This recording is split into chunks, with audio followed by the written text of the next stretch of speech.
ध्यान से सुनो आप। एक्सरसाइज 13.3 का जो फर्स्ट क्वेश्चन है उसमें लैंग्वेज देखो क्या लिखी हुई है। फर्स्ट क्वेश्चन की, एक बैग में 5 रेड हैं और 5 ब्लैक बॉल्स हैं। 5 रेड एंड 5 ब्लैक बॉल्स हैं और एक बॉल मैंने निकाली है। मुझे नहीं पता कौन सा कलर है, उसका कलर मुझे नहीं पता, राइट। कलर व्हाइट भी, रेड भी हो सकते हैं और ब्लैक भी हो सकते हैं। तो मैं इसमें केस बनाऊंगा। पहला केस कि मान लो जो फर्स्ट बॉल मैंने निकाली है वो रेड कलर की आई है। लेट, मैंने निकाली और कलर देख लिया ना, मैंने निकालने के बाद कलर नोट किया है, कलर देखा रेड आया है। अब मैंने उस बॉल को वापस डाल दिया, जो निकाली थी वापस डाल दिया, तो नंबर ऑफ बॉल्स से टोटल वही रहेंगी। अब उसी कलर की मैंने 2 बॉल और डाल दी है, उसी कलर की 2 बॉल बाहर से और डाल दी बैग के अंदर, तो क्वांटिटी बढ़ गई ना। फिर मैंने एक बॉल निकाली है, फिर मैंने एक बॉल और निकाली है, उसी बैग में से 2 बॉल डालने के बाद मैंने एक बॉल और निकाली है। वो जो एक बॉल दोबारा निकाली है ना, वो रेड होनी चाहिए। उसकी प्रोबेबिलिटी क्या है कि वो रेड है। क्वेश्चन समझ आया, right. It's not topic of Bayes theorem. Question की लैंग्वेज जो है ना हमें एकदम डिफरेंट वे में ले जाती है, तो ये बेस थ्योरम से सोल्व नहीं हो पाई। उन्होंने दे दिया इस एक्सरसाइज के अंदर, राइट। तो इसको हम कैसे सोल्व करेंगे वो आप देखो, केसेस बना के करेंगे। फर्स्ट केस क्या है बच्चों, देखो आप, केस 1। केस 1 में मैं क्या लिखूंगा कि when let first ball is red, ऐसे लिखूंगा। व्हेन नहीं, let first ball is red. जो पहली बॉल हमने निकाली है ना वो रेड कलर की आई है। First ball is red. अगर फर्स्ट बॉल रेड है बच्चों, तो बताओ मैं कितनी बॉल्स और डालूंगा? 2 बॉल्स और डालूंगा। अब जो 2 बॉल्स और डालूंगा बच्चों में, वो रेड कलर की डालूंगा। मैंने लिखा है इसके अंदर कि मैंने सेम कलर की 2 बॉल्स बैग के अंदर डाल दी है। सेम कलर की 2 बॉल्स मैंने बैग के अंदर डाल दी है, राइट। फिर मैंने एक बॉल निकाली है, तो ये बताओ मुझे, पहले मुझे ये बताओ इस रेड बॉल की प्रोबेबिलिटी क्या होगी? ये जो मैंने एक रेड बॉल निकाली है ना, उसकी प्रोबेबिलिटी बता दो क्या होगी। Probability of first red, probability of first red ball is equal to 5 है बच्चों। 5 में से कोई एक आएगी तो 10 में से। अब इस बॉल को मैंने वापस डाल दिया। अब सेम कलर की मैंने 2 बॉल डाल दी है, तो अब बताओ मुझे, दो यहां पर 7 होगी ना। मैंने रेड निकाली, 2 रेड बॉल्स मैंने और वापस डाल दी सेम कलर की, तो 7 होगी और ये तो 5 ही रहेंगी। फिर मैंने एक बॉल निकाली है, तो probability of second ball, second लिखा है 2 नहीं, सेकंड बॉल इज रेड। जो सेकंड बॉल, अब मैं दोबारा एक बॉल निकाल रहा हूं, वो रेड होनी चाहिए। अब ये बताओ रेड कितनी है? 7 में से कोई एक आएगा तो 12 में से बच्चों। अब इन दोनों में एंड की सेंस है। कैसे? ये भी होगा एंड ये भी होगा, ये भी होगा एंड ये भी होगा। जब एंड की सेंस आती है तो हम क्या करते हैं? मल्टीप्लाई। और की सेंस आती है तो अब बच्चों इसका आंसर हुआ 5/10 into 7/12 is equal to 35/120। Case 1 का आंसर हुआ। मेरी बात समझ आ गई? अब केस 2 पर आ जाते हैं। केस 2 में क्या है देखो, मैंने यहां पर लिखा था कि let first ball is red. First ball is red. अब मैं क्या लिख रहा हूं कि let first ball is black. भाई पहले तुमने जो बॉल निकाली है वो ब्लैक भी तो आ सकती है, वो ब्लैक भी तो आ सकती है। तो प्रोबेबिलिटी ऑफ ब्लैक बॉल क्या होगी बच्चों? Probability of first black, probability of first black. कितनी बॉल्स हैं बच्चों? 5 है, तो 5 में से कोई एक आएगी तो 10 में से, तो 5/10। It's okay. अब क्वेश्चन की लैंग्वेज अगर तुमने पढ़ी हुई है तो उसमें क्या लिखा हुआ है कि सेम कलर की 2 बॉल मैंने वापस डाल दी है। सेम कलर की मैंने 2 बॉल वापस डाल दी है। तो कौन से कलर की बॉल डाल दी बच्चों, बता दो मुझे जरा। रेड पहले 5 थी, तो और ब्लैक पहले 5 थी। मैंने 2 ब्लैक और डाल दी, 2 ब्लैक और डाल दी, तो यहाँ 7 होगी। अब मुझे इसमें से एक बॉल निकालनी है, पर वो रेड होनी चाहिए। अब क्वेश्चन पढ़कर देखो, उसमें लिखा हुआ है कि दोबारा जो मैंने बॉल निकाली है वो रेड होनी चाहिए। Second ball is red. अब सेकंड बॉल रेड, तो बच्चों रेड कितनी है? 5 में से कोई एक आएगी तो 12 में से, तो टोटल प्रोबेबिलिटी कितनी हो जाएगी 5/10 इंटू 5/12, ये हो जाएगा 25/120। अब या तो केस 1 होगा या केस 2 होगा, दोनों एक साथ थोड़ी हो जाएंगी भाई, इनमें दोनों में या की सेंस है ना, तो या का मतलब क्या होता है प्लस, तो फाइनल आंसर क्या होगा 35/120 केस 1 वाला आंसर, और प्लस में 25/120, और जब मैं इनको प्लस कर दूंगा तो 60/120 यानी 1/2 आंसर आ जाएगा। समझ आया? तो ये कंप्लीट हो गया क्वेश्चन हमारा, इसको आप नोट कर सकते हो, फिर हम आगे चलते हैं। अब ध्यान से सुनना, फोर्थ क्वेश्चन के अंदर, फोर्थ क्वेश्चन की लैंग्वेज में क्या लिखा हुआ है कि एमसीक्यू टेस्ट है, या तो बच्चे को आंसर का पता है या वो गेस करेगा। आरडी शर्मा में बिल्कुल ऐसा क्वेश्चन है, या एनसीईआरटी का एग्जाम्पल हो सकता है जिसमें ये लिखा हुआ है कि आंसर वो चीटिंग करता है, कॉपी करता है। 3 केस है, नोज, गेस और कॉपी, चीट करना, राइट? तो उसमें 3 केस है, पर इस क्वेश्चन में केवल 2 ही है। नोज वाला केस है यानी पता है उसको आंसर, या वो गेस करेगा। तो इसलिए मैंने E1 ले लिया कि आंसर उसको पता है, E2 मैंने ले लिया कि आंसर वो गेस करता है। Let 3/4 be the probability of E1 3/4 है, जो उसको आंसर पता है, and 1/4 is the probability that he guess, और गेस करने की प्रोबेबिलिटी यानी E2 की प्रोबेबिलिटी 1/4 है। आगे देखो क्या लिखा हुआ है, assuming that a student who guessed eight the answer will be correct with probability 1/4। अच्छा, इसके बारे में इस थर्ड लाइन के बारे में बाद में बताऊंगा, आगे लास्ट लाइन पढ़ते हैं। What is the probability that student knows the answer, what is the probability that student knows the answer given that he answered it correctly. Answer उसका करेक्ट है, तुमने आंसर दिया, आंसर करेक्ट है, पर तुम्हें answer का पहले से ही पता था। What is the probability that he knows the answer given that answer is correct, given that answer is correct. तो मैं M क्या लूंगा, जो गिवन होता है वो M में लेते हैं, और मैं यहां पर लिख रहा हूं कि answer is correct, answer is correct. यहां मैं लिख रहा हूं आंसर इज करेक्ट, लेकिन मुझे निकालना क्या है बच्चों, E1/M या E2/M? E1/M। Answer is correct, पर उसको पहले से ही पता था, he knows the answer. What is the probability that he knows the answer given that answer is correct का मतलब है E1/M।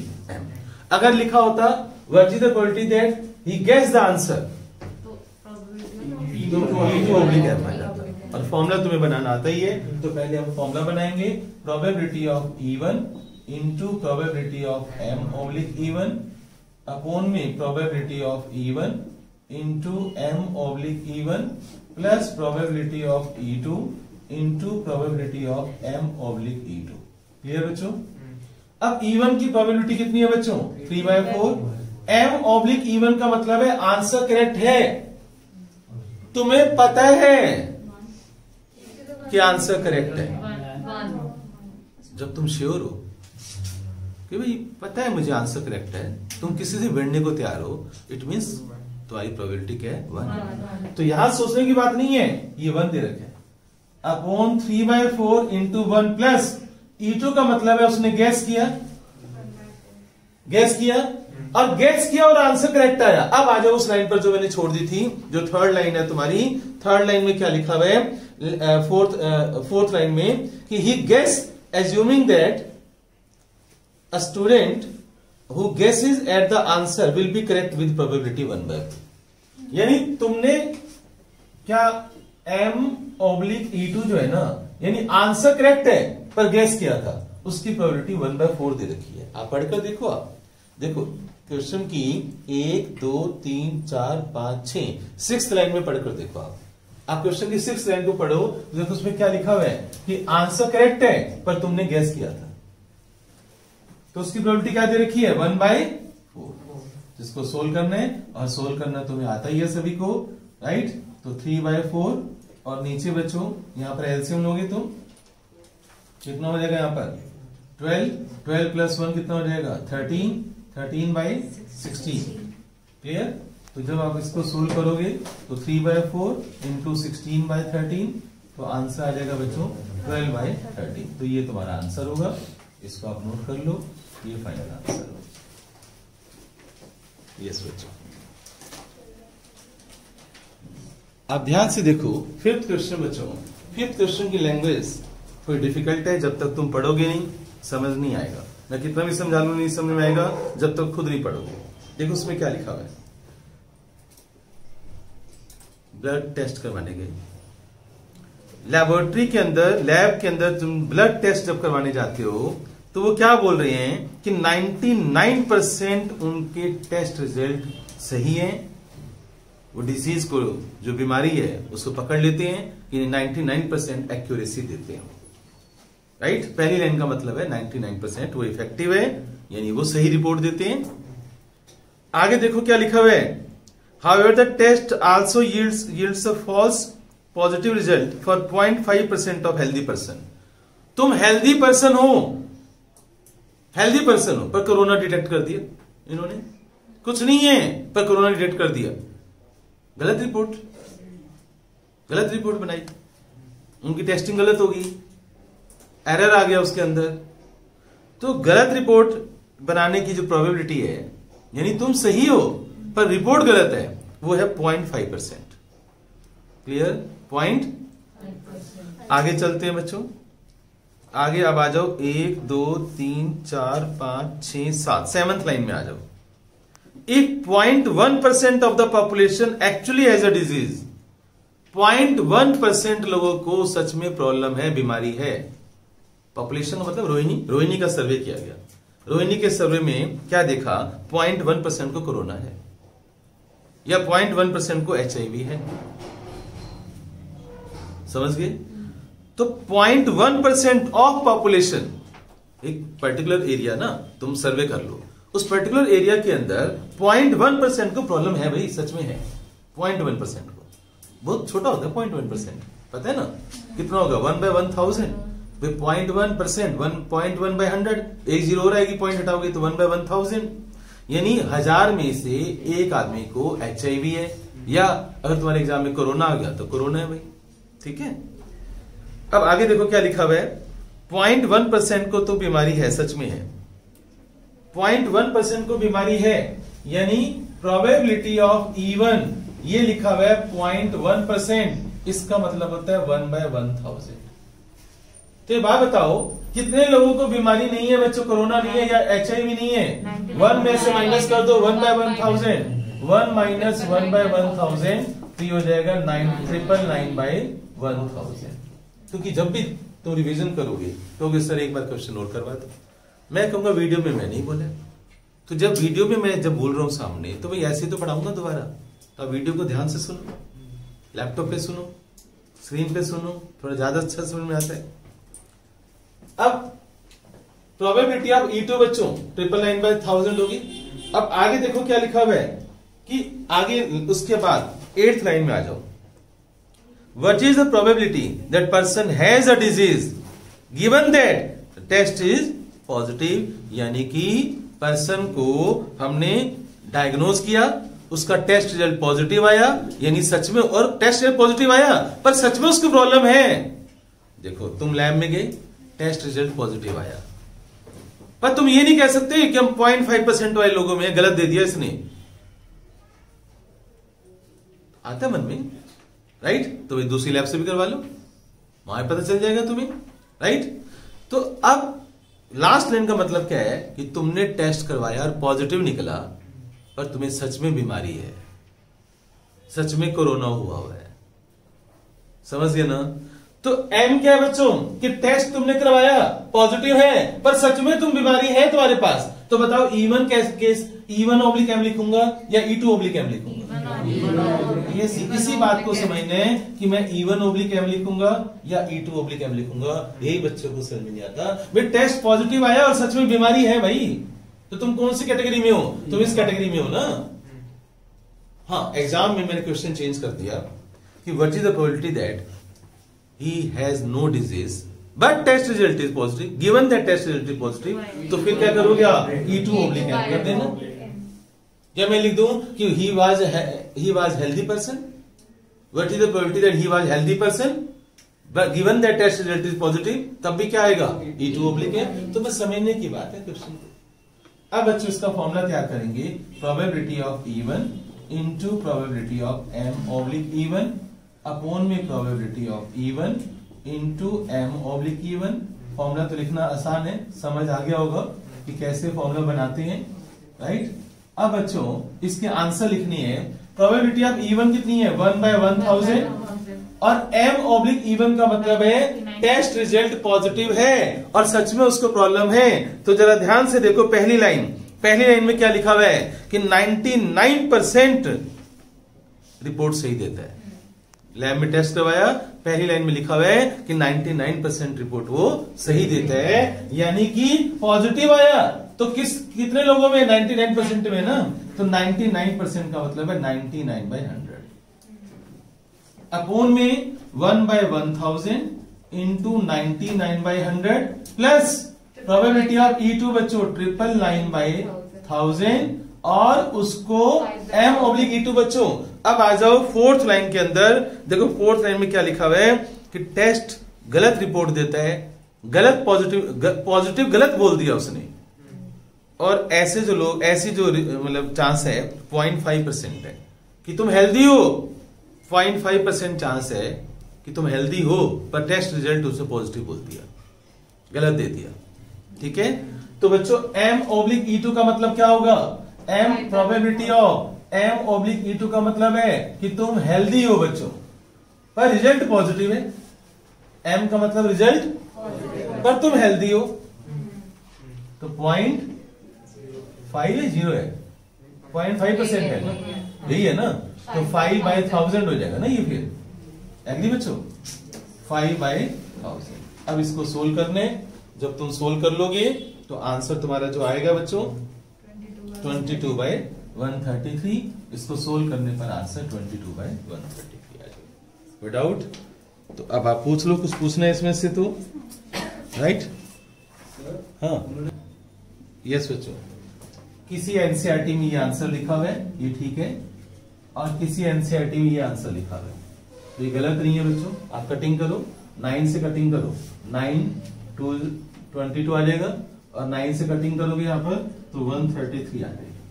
कटिंग हो रही है, 9 से कटिंग हो रही है, तो दोनों आंसर ठीक हुए, ठीक है ना, गलत थोड़ी हुआ कोई। यस रेडी बच्चों। अब देखना बच्चों आप कि अब जो क्वेश्चन नंबर हमारा कौन सा है, 6 है बच्चों, 6 है, राइट।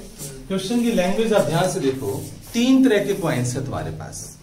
एक कॉइन है 2 हेडेड, दोनों तरफ हेड है।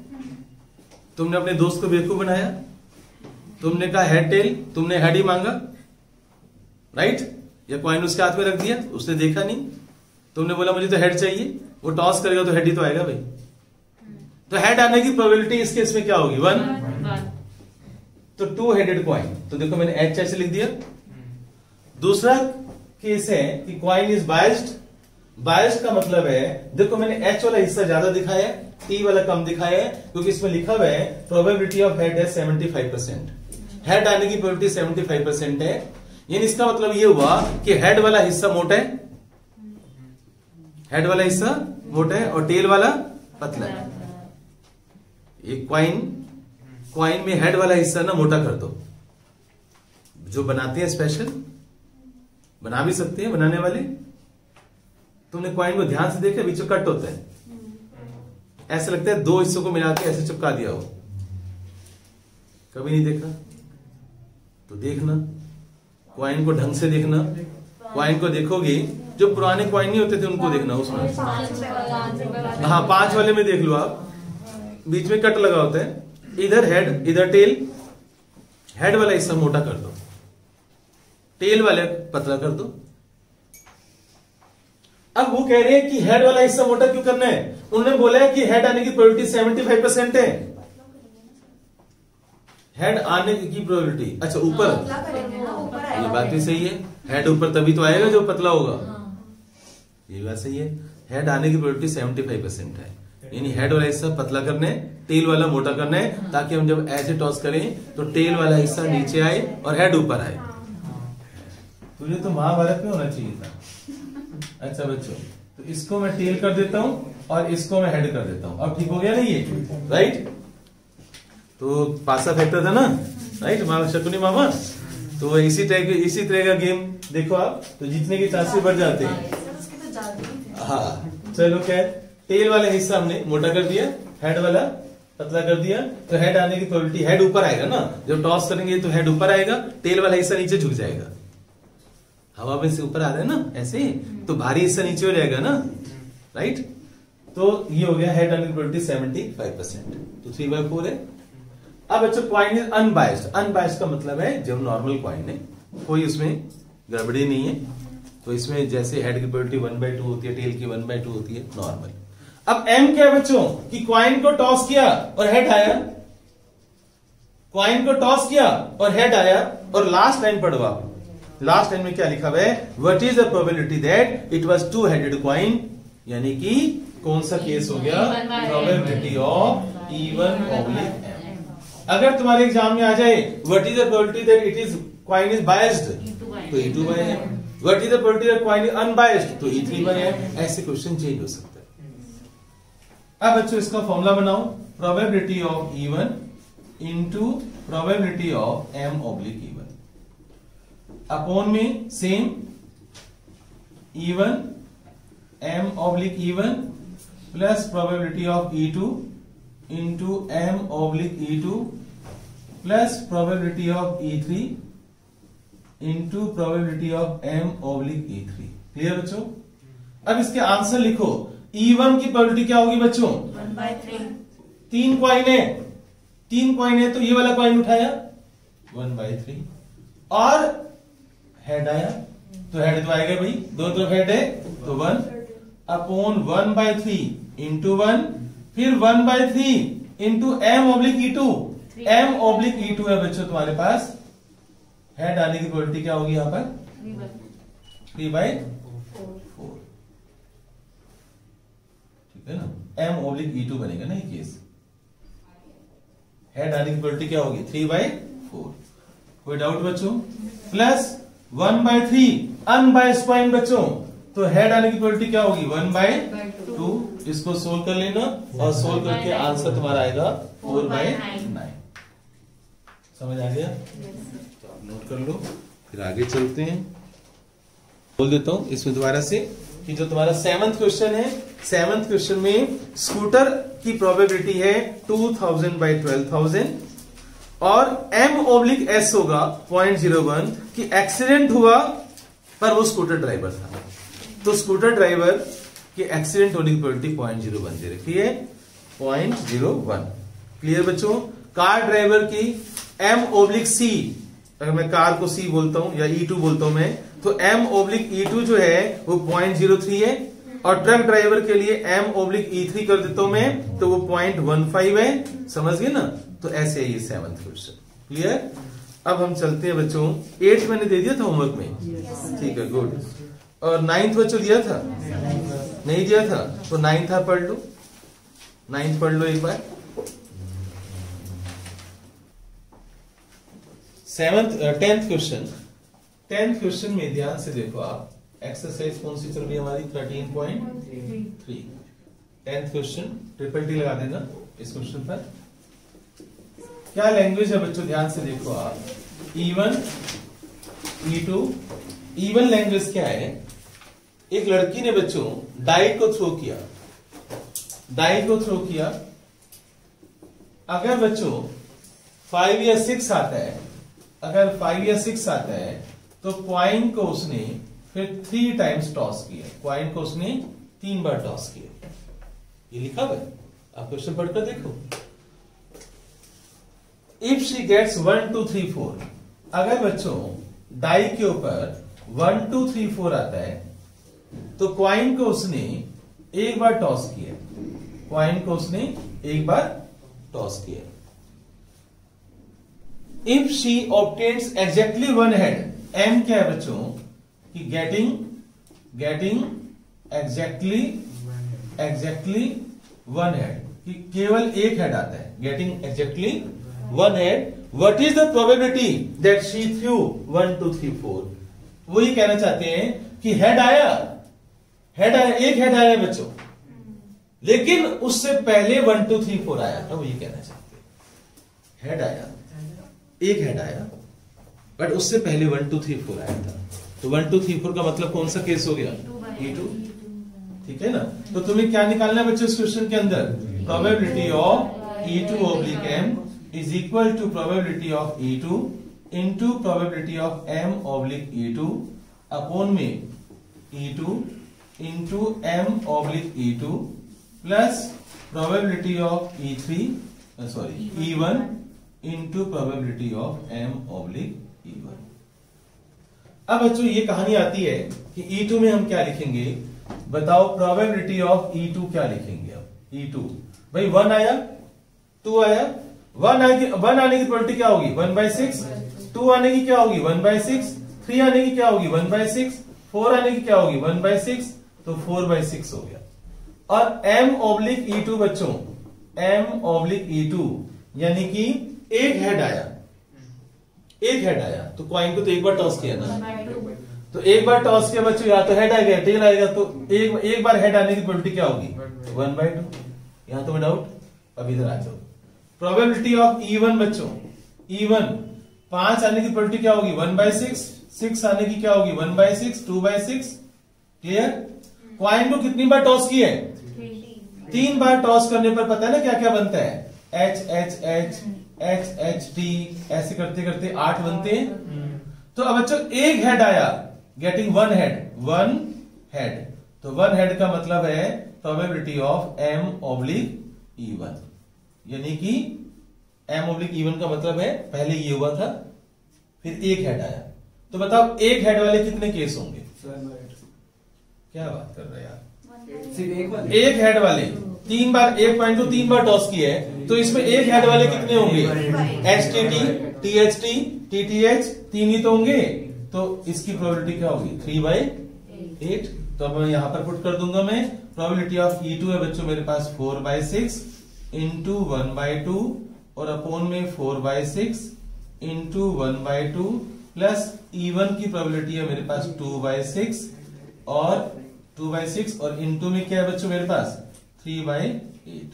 कटिंग कर लो, और कटिंग करके तुम अपना आंसर चेक करो, सोल्व कर लो बच्चों, और देखो 2/9 आ रहा है नहीं, इसका आंसर 8/11 आंसर चेक करो बच्चों, आ रहा है या नहीं आ रहा? कोई डाउट है तो भी पूछ लो। 8/11 आंसर आना चाहिए। पढ़ो बच्चों आप सभी स्टूडेंट्स, 11th क्वेश्चन पढ़ो आप। 11th क्वेश्चन की क्योंकि बेस थ्योरम में मैं कितना भी समझा लूं, जब तक तुम खुद नहीं पढ़ोगे तुम्हें नहीं समझ में आएगा। देखो 3 मशीन है बच्चों, ABC 3 मशीन है बच्चों। फर्स्ट ऑपरेटर, 3 मशीन ऑपरेटर है, 3 मशीन ऑपरेटर जो है ABC करके हैं बच्चों। A operator, B operator, C operator, machine को चलाने वाले को ऑपरेटर बोलते हैं। First operator A produces 1% defective item. यहां पर डिफेक्टिव आइटम आती है 1%, ये देता है 1% डिफेक्टिव आइटम, सो जाता है बीच में। ये बच्चों बीच में फ्लर्ट करने लग जाता है, तो ये देता है बच्चों 5% डिफेक्टिव आइटम, और ये उसका भी गुरु है तो 7% डिफेक्टिव आइटम देता है। और सुनो बच्चों, ये 50% टाइम देता है बच्चों, गायब हो जाता है। ये 50% टाइम देता है बच्चों, ये 50% टाइम देता है, टाइम यानी मशीन पर टाइम 50% देता है। आगे देखो बच्चों क्या लिखा हुआ है, जो B है ये 30% फ्लर्ट करेगा, तो यही होगा ना बच्चों 30%। और जो C है बच्चों ये उसका गुरु है बच्चों, तो ये 20% टाइम देता है मशीन को, गायब रहते हैं ये। तुमने एक आइटम उठाई है और वो डिफेक्टिव निकली है, तुमने एक आइटम उठाई वो डिफेक्टिव लिखा हुआ है। A defective item is produced, what is the probability that it was produced by A, by B भी बोल सकते हैं। तो आइटम इज डिफेक्टिव, M के सामने मैं क्या लिखूंगा कि आइटम इज डिफेक्टिव। ये वो आइटम नहीं है, ये बोल्ट नट्स वाली आइटम है। आइटम इज डिफेक्टिव, तो probability of A oblique M, तो क्या होगा बच्चों प्रोबेबिलिटी ऑफ A और M ऑब्लिक A फॉर्मूला लिखना है तो तुम्हें आता ही है, पता है तुम्हें फॉर्मूला लिखने के नंबर मिल जाएंगे। फॉर्मूला लिखने के तुम्हें 1 नंबर मिल जाएंगे। यस बच्चों, अब ध्यान से देखो आप, प्रोबेबिलिटी ऑफ ए बच्चों, प्रोबेबिलिटी ऑफ ए क्या होगी बच्चों 50%, 50/100, और यहाँ 1% बच्चों 1/100। ऐसे बच्चों नीचे कर दो 50/100 इंटू 1/100 प्लस बच्चों 30/100 इंटू 55/100 और प्लस 20/100 और इंटू में 7/100। इसको सोल्व कर लेना और सोल्व करके जो तुम्हारा आंसर आएगा बच्चों वो आना चाहिए 5/34। 5/34 आंसर आना चाहिए। आप चेक कर लो, मुश्किल नहीं था, बहुत आसान है। 5/34 आंसर आना चाहिए। काफी अच्छा क्वेश्चन है ये। 12th question most important, triple T लगा लेना बच्चों 12th क्वेश्चन पर। एक्सरसाइज 13.3।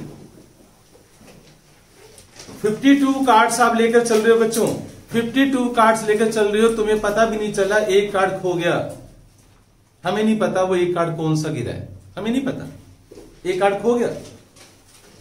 आगे क्या लिखा हुआ है बच्चों कि अब तुमने घर जाकर जो रिमेनिंग कार्ड्स थे,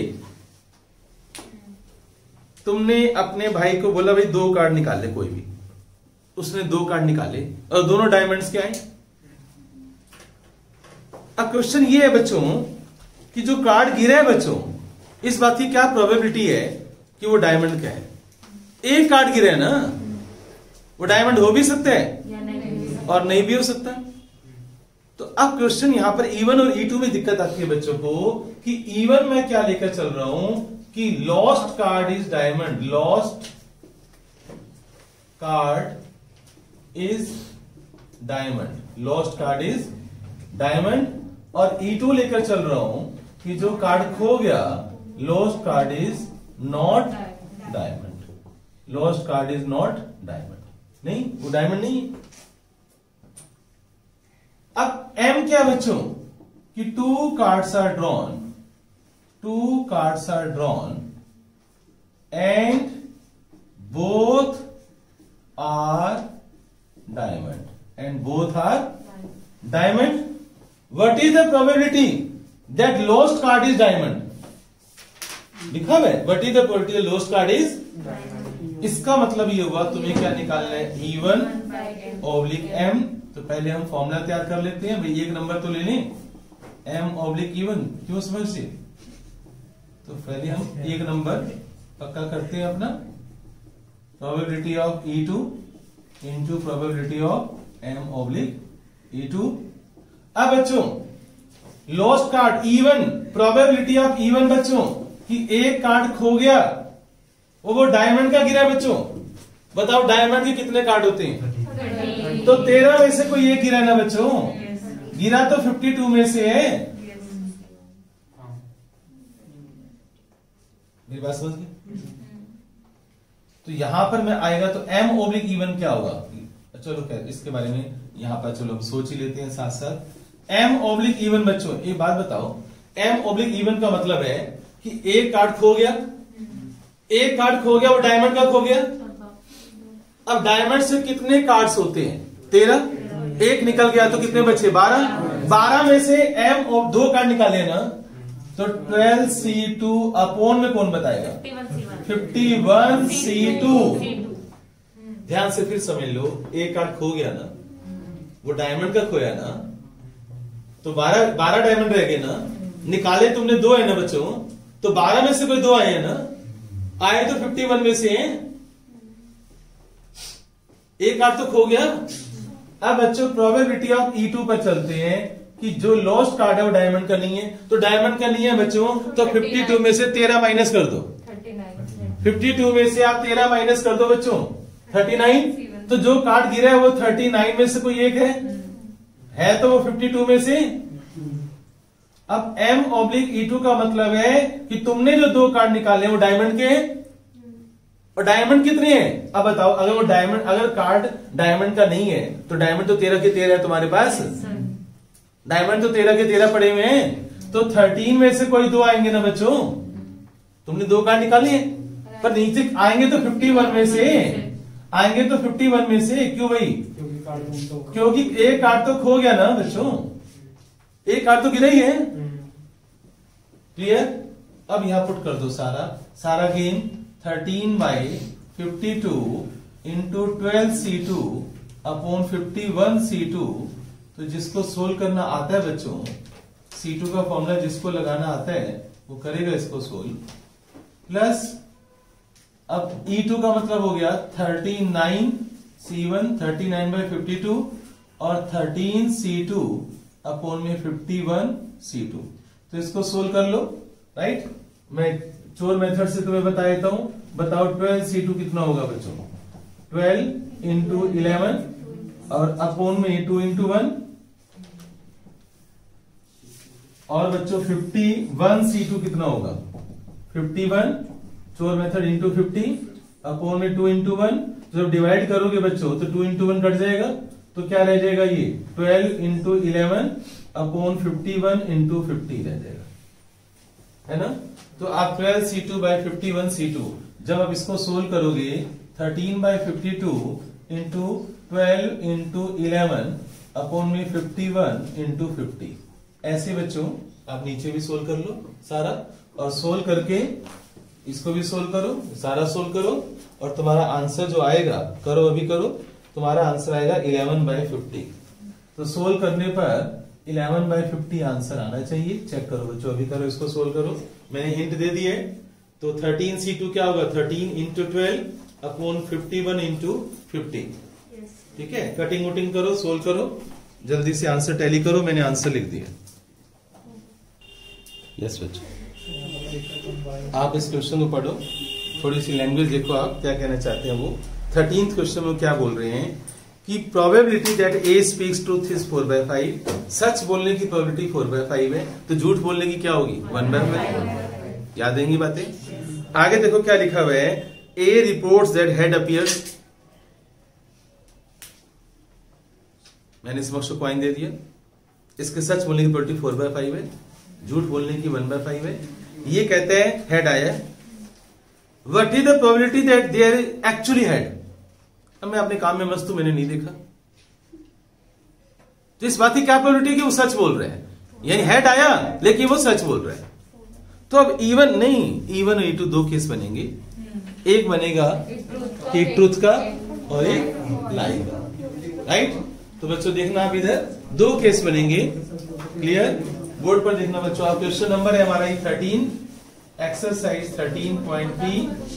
ए का मतलब है स्पीकिंग ट्रूथ, स्पीकिंग ट्रूथ कि वो सच बोल रहे हैं, यानी एक्चुअली हेड आया है बच्चों, एक्चुअली हेड आया है, एक्चुअली हेड अपीयर्स, हेड सच में आया है, वो सच बोल रहा है, वो झूठ नहीं बोल रहा। बी का मतलब है बच्चों नॉट स्पीकिंग ट्रूथ, झूठा इंसान है ये, नॉट स्पीकिंग ट्रूथ। ठीक है ना? हेड नहीं आया, हेड नॉट अपीयर। क्लियर बच्चों? अब एम क्या है बच्चों? कि head appear, he reports, he reports, he reports that head appears, head appears. और what is the probability that सच में हेड आया है? What is the probability that सच में हेड आया, यानी वो सच बोल रहे हैं। तो ए ऑब्लिक एम। समझ आ गया? तो पहले आप ना ये प्रेजेंटेशन सीखो और फॉर्मूला लिखना सीखो, उसके बाद कैलकुलेशन करोगे ना। सबसे पहला काम है हमारा फॉर्मूले को लिखना, E1 E2 लिखना, probability of B into M oblique B. अब बच्चों ये बताओ, सच बोलने की प्रोबेबिलिटी कितनी दे रखी है? 4/5, और उसने कॉइन को टॉस किया और हेड आया, हेड आने की प्रोबेबिलिटी क्या होगी? 1/2। अब बच्चों नीचे भी 4/5 इंटू 1/2, राइट? प्रोबेबिलिटी ऑफ ए है 4/5 और प्रोबेबिलिटी ऑफ बी क्या होगा बच्चों? 1/5। तो प्लस 1/5 इंटू हेड आने की प्रोबेबिलिटी, हेड नहीं आया, हेड नहीं आया बच्चों, तो क्या आया? टेल आया ना? नहीं, हेड अपीयर्स, हेड तो आया है, हेड अपीयर्स, पर वो उसने झूठ बोला, राइट? उसने झूठ बोला कि आया टेल है, पर उसने बोला कि हेड आया है पर आया टेल है, ऐसे ही। तो ये बात बताओ, वो टेल की प्रोबेबिलिटी भी 1/2 होगी तो आएगा तो यहाँ 1/2 ही बच्चों। क्लियर? मेरी बात समझ गए ना? तो यहाँ पर भी 1/2 आएगा क्योंकि हेड और टेल की प्रोबेबिलिटी सेम होगी। इसको सोल्व कर लो और आंसर तुम्हारा आएगा 4/5। तो 4/5 आंसर आ जाएगा। ठीक है, तो जल्दी से नोट कर लो। अब मिसलेनियस पे चलते हैं बच्चों। तभी मैं क्या क्या बोल रहा हूं बच्चों, ध्यान से सुनना। मिसलेनियस का आप एक तो बच्चों 13.5 उड़ा दो, हमारे कोर्स से डिलीट होगी है 2021 सेशन के लिए। 13.5 एक्सरसाइज हटा दो, काट दो। अब इससे रिलेटेड जितने भी क्वेश्चंस हैं बर्नौली ट्रायल से रिलेटेड मिसलेनियस में, वो काटने हैं बच्चों। मिसलेनियस का 4th उड़ा दो, 5th उड़ा दो, 4th, 5th, 6th, 7th, 4th, 5th, 6th, 7th, 9th, 10th हटा दो बच्चों ये। ठीक है, हटा दिए। चलो अब बच्चों, अब हम पढ़ेंगे 12th। मैंने होमवर्क में दिया था शायद, और आसान है, कोई मुश्किल नहीं है। अब बच्चों, नहीं मैंने तो नहीं बोला 11th तो मैंने नहीं 11th क्वेश्चन तो मेरे ख्याल से हम कर सकते, 11th तो कर सकते हैं, 11th तो हम कर सकते हैं। Man doesn't get a 6 in the first two, कर सकते हैं। हाँ बच्चों, अब आ जाओ 13th पर। 13th क्वेश्चन बच्चों, अब 11th करना है, 11th करना है बच्चों। 11th में ऐसा मुझे बर्नौली ट्रायल वाला कंसेप्ट तो दिखाई नहीं दे रहा। 11th तो करना है बच्चों, एक्सपेक्टेड वैल्यू है ना। हाँ 11th करना है बच्चों। हाँ तो क्या हुआ, मीन निकालना है। PIXI तो होता है। 11th में होमवर्क में दूंगा, 11th करना है आपको। ओके, मैं 13th करवा रहा हूं। 13th बच्चों बेस थ्योरम का क्वेश्चन है। 13th पढ़ लो आप, अच्छी तरह से पढ़ लो, पहले जल्दी पढ़ो 13th क्वेश्चन। हाँ बच्चों, बोर्ड पर देखो आप। 13th क्वेश्चन जो मिसलेनियस का है, मिसलेनियस के 13th क्वेश्चन में ध्यान से लैंग्वेज देखो, पढ़ो आप। पहले वीडियो सुनने से पहले लैंग्वेज को पढ़ लेना बच्चों अच्छी तरह से। एक पेशेंट को हार्ट अटैक होने के चांस 40% है। एक पर्सन को हार्ट अटैक होने के चांस 40% है, पर अगर वो मेडिटेशन या योगा करता है तो 30% रिस्क कम हो जाता है। 30% रिस्क कम हो जाता है। 40% तो चांस है ना। मेडिटेशन और योगा करने से 30% कम हो जाता है। तो M/E हार्ट अटैक तो हुआ, पर 30% चांस कम हो गए, तो 40 का 30 ऐसे कर लो। 30% कम हो गया तो 70% हो गया चांस, राइट? यानी हार्ट अटैक होगा। तो 40 इंटू या तो आप कर लो 70/100, तो कितना आ जाएगा 28%। 28% हो गया ना ये। मेडिटेशन, हार्ट अटैक हुआ पर ये योगा करता था, 30% चांस कम हो गए ना। देखो, या तो ये तरीका है या फिर ये तरीका है कि 40 माइनस 40 इंटू 30, 40 माइनस 40 इंटू 30, यानी 12%। 40% में से 12% माइनस कर दो, 12% माइनस कर दोगे तब भी 28% आएगा। आप या तो ये वाला मेथड ले लो या ये वाला मेथड ले लो। देखो 40 का 30% कितना होगा 12%। 12% 40 में से माइनस कर दो तो भी 28% आएगा, या 40 का 70% ले लो। एग्री? जैसे मैं ऐसे ही बोलते हैं कि शॉपकीपर ने एक सामान जो है, मान लो ये पेन है, ये 30% लॉस पे बेचा, तो कितना मिला उसको 70% मिला ना। वे 100 रुपए खरीदा था, 30% लॉस पे बेचा। या तो आप 100 माइनस 30 करो 70, या आप 100 इंटू 70 कर लो। मेरी बात समझ गए ना, राइट? तो अब मेडिटेशन योगा बच्चों करते हैं, मेडिटेशन योगा करते हैं तो 40% बच्चों 30% चांस कम हो जाता है हार्ट अटैक होने का। तो हार्ट अटैक तो फिर भी हुआ, इसलिए मैंने 28% लिया। हार्ट अटैक तो हुआ, राइट? तो अब अच्छा, इक्वल प्रोबेबिलिटी दोनों की दे रखी है, तो प्रोबेबिलिटी ऑफ इवन जो होगा ना बच्चों, वो 1/2 होगा। और प्रोबेबिलिटी ऑफ E2 जो होगा वो भी 1/2 होगा।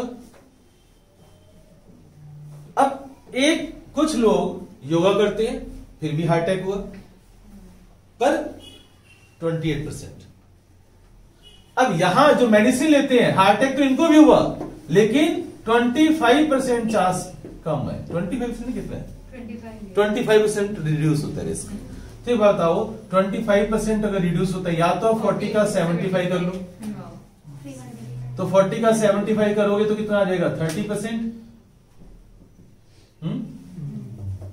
भाई 30%। या फिर आप दूसरा तरीका ले लो कि 40 - 40 इंटू 25, राइट, तो अभी 30% आएगा। मेरी बात समझ गए ना? अब बच्चों यहां पर फॉर्मूला क्या करना है बच्चों, पर्सन को हार्ट अटैक तो हुआ तो probability of E1 into probability of M/E1 upon probability of E1 into probability of M/E1 plus probability of E2 into probability of M/E2। Clear? तो अब बच्चों यहां पर प्रोबेबिलिटी ऑफ E1 का आंसर कितना आएगा बच्चों? 1/2। और M/E1 बच्चों कितना मेरे पास? 28%। और यहां पर बच्चों 1/2 इंटू 28/100 प्लस 1/2 इंटू 30/100। इसको सोल्व कर लेना। 14/29। तो 14/29 आंसर आएगा। इसको सोल्व करने पर एक बार फिर समझ लो, कुछ पूछना है तो भी पूछ लो, ठीक है ना? कुछ पूछना है? यस बच्चों, वीडियो स्टार्ट है बच्चों, लिखना आप। क्वेश्चन नंबर 16 मिसलेनियस बच्चों, अच्छा क्वेश्चन है, ट्रिपल टी बच्चों। ध्यान से देखो, 2 बैग है बच्चों, और बैग 1 में भी रेड बॉल्स हैं, ब्लैक बॉल्स हैं, बैग 2 में भी रेड ब्लैक बॉल्स हैं। इसमें 3 रेड हैं, 4 ब्लैक हैं, इसमें 4 रेड हैं, 5 ब्लैक है बच्चों, ठीक है ना? अब ध्यान से सुनो मेरी बात जो मैं बोलने जा रहा हूं। क्या कि उन्होंने क्या बोला है कि एक बॉल को हमने ट्रांसफर किया बैग 1 से बैग 2 में, एक बॉल ट्रांसफर कर दी। हमें नहीं पता कौन सी करी है, हमें नहीं पता। एक यहां से बॉल उठा के वहां ट्रांसफर कर दी, फिर उसके बाद एक बॉल निकाली है मैंने बैग 2 में से। कहां से निकाली है? बैग 2 में से निकाली है। और जो बॉल निकाली है ना वो रेड है, लिखा हुआ है। जो बॉल निकाली है वो रेड है। वो इस बात की क्या प्रोबेबिलिटी है कि जो हमने बॉल ट्रांसफर की थी वो ब्लैक है। अब क्वेश्चन क्या आएगा बच्चों, बेस थ्योरम का कैसा बनेगा ये? हम 2 केसेस बनाएंगे, E1 E2। E1 में क्या लिखेंगे हम कि जो transferred ball is red, transferred ball is red.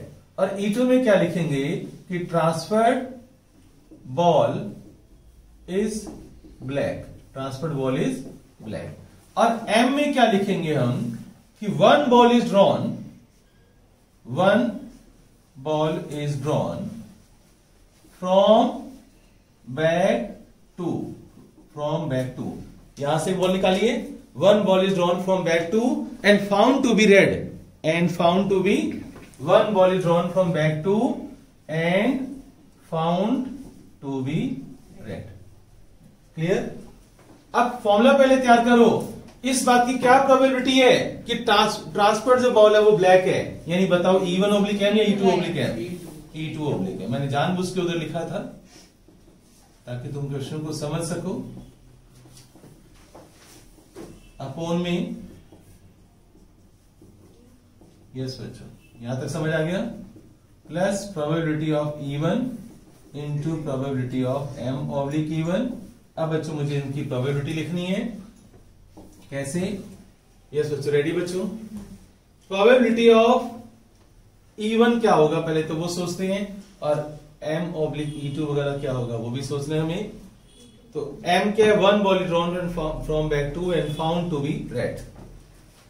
पहले बताओ बच्चों, E2 में ऊपर E2 लिखा हुआ है। E2 का मतलब क्या है बच्चों कि जो बॉल हमने यहां से ट्रांसफर किया ना वो ब्लैक है, यहां से जो बॉल ट्रांसफर किया वो। तो ध्यान से सुनना बच्चों, प्रोबेबिलिटी ऑफ E2 जो यहां से बॉल मैंने ट्रांसफर किया वो क्या है? तो ब्लैक कितनी बॉल से बच्चों? 4। तो 4 में से कोई एक आएगी ना, आएगी तो 7 में से। तो यहां पर मैं क्या लिखूंगा? 4/7। 4/7। अब मैंने एक बॉल यहां चलेगी बच्चों, बताओ यहां टोटल कितनी होगी? 10 होगी ना, एक बढ़ गई ना। लेकिन मैंने इसमें से जो बॉल निकाली है वो रेड है, इसमें से जो बॉल निकाली है वो, तो M/E2 बच्चों, प्रोबेबिलिटी ऑफ M/E2 रेड कितनी है? 4, और आई कितने से? 10 में से, तो इंटू 4/10। तो ध्यान से देखो मेरे काम करने का तरीका देखो आप, मैंने ट्रांसफर्ड बॉल इज ब्लैक लिया, यानी यहां से ब्लैक बॉल गई है, उसकी प्रोबेबिलिटी क्या है? 4/7। फिर मैंने यहां से जो बॉल निकाली वो रेड आनी चाहिए, एक बॉल बढ़ गई ना, बैग में 9 थी ना, एक ज्यादा होगी तो 10 होगी ना, पर निकाली तो रेड है इसमें से, तो 4/10। अब बताओ नीचे तो मैं ये लिखूंगा पहले 4/7 इंटू 4/10 प्लस, अब बच्चों आ जाओ प्रोबेबिलिटी ऑफ इवन। इवन का मतलब है कि मैंने रेड बॉल ट्रांसफर की है। इवन का क्या मतलब है? मैंने रेड बॉल ट्रांसफर की है। तो बताओ रेड बॉल की प्रोबेबिलिटी कितनी है? 3/7। तो यहां पर क्या आ जाएगा? 3/7। अब सोचो बच्चों, अगर मैं रेड बॉल ट्रांसफर कर रहा हूं तो यहां रेड बॉल कितनी होगी और टोटल कितनी होगी?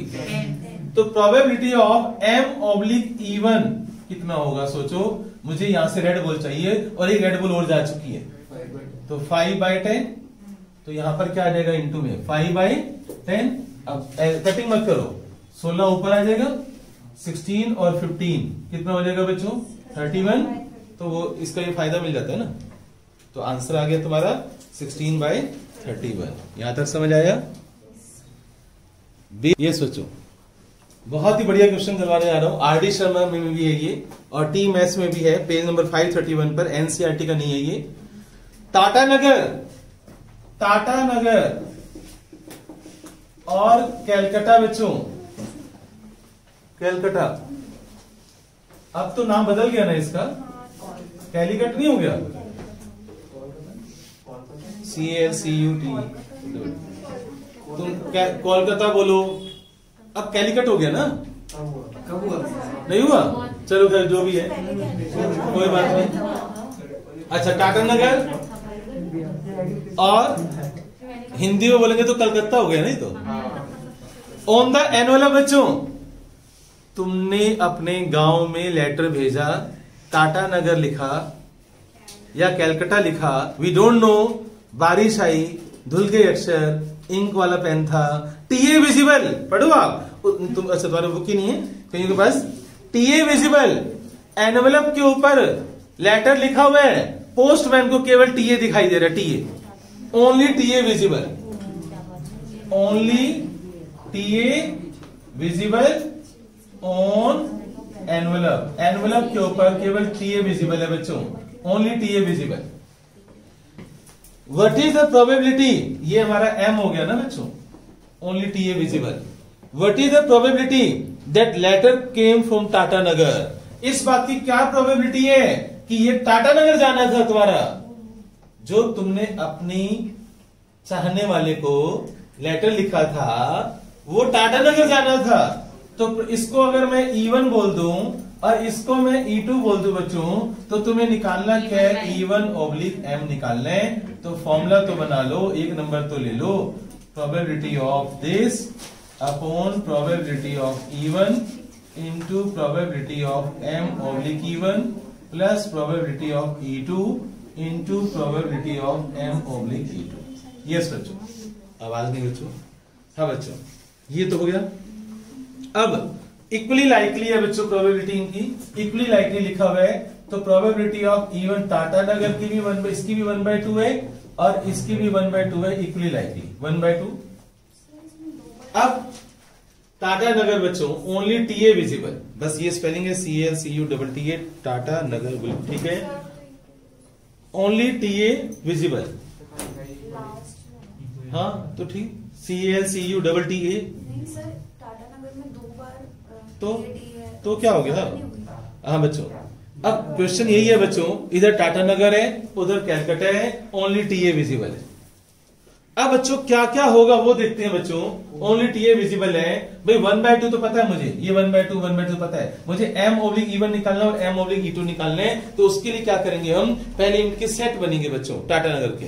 भाई 2 लेटर्स के पेयर बना लो आप, 2 लेटर्स के, मान लो 2 लेटर्स के पेयर बनाओ, टीए पहला टीए उठा लो। अगर तुम टीए उठाते हो तो फिर एटी भी तो उठा सकते हो। मान लो टीए क्या क्या, दो दो, इनमें से दो दो लेटर के पेयर बनाओ, दो दो लेटर के पेयर, टीए एटी, फिर टीए, फिर एएन, फिर एनए, फिर एजी, और फिर जीए और एआर। अब समझ आएगा? तो टीए बच्चों इसमें कितनी बार आ रहा है? 2 बार। और कितने पेयर हैं? 1 2 3 4 5 6 7 8। तो m ऑब्लिक इवन क्या होगा बच्चों पता है? Probability of m oblique even का जो आंसर आएगा वो आएगा 2 पेयर में से कोई एक आया ना, तो 2c1 upon 8c1 m oblique even. अब इधर आ जाओ, इधर दो दो लेटर के पेयर बनाओ, ca आ सकते हैं, al हो सकते हैं, सैंपल स्पेस बच्चों, lc हो सकते हैं। उन्होंने कहा 2 लेटर विजिबल है, तो ca, al, lc, cu, ut, tt और ta। अब बच्चों probability of m oblique e2 बच्चों, पहले इधर देखो बच्चों, आप ta बच्चों एक जगह पर है ना, टीए एक जगह पर है, तो 1/1 2 3 4 5 6 7 1/7, बस यहां उठा के पुट कर देना है। 1/2 इंटू 2/8 और अपॉन में 1/2 इंटू 2/8 प्लस 1/2 इंटू 1/7। अब जो डाउट है अब डिस्कशन, अब तुम पूछ सकते हो। आंसर बच्चों 7/11 है इसका। अब डिस्कस कर सकते हो, कुछ भी पूछना हो तो। 15th क्वेश्चन बच्चों, मिसलेनियस का 15th क्वेश्चन, मिसलेनियस का 15th क्वेश्चन हम कर रहे हैं। ऑलमोस्ट बच्चों प्रोबेबिलिटी खत्म हो चुकी है, 99% खत्म हो चुकी है प्रोबेबिलिटी। हाँ बच्चों,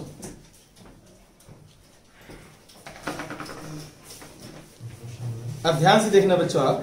15th क्वेश्चन, मिसलेनियस का 15th क्वेश्चन बच्चों, ट्रिपल टी, अच्छा क्वेश्चन है ये, आप पढ़ लो बच्चों, क्योंकि अब बेस श्रम नहीं है, वो तो खत्म हो गया।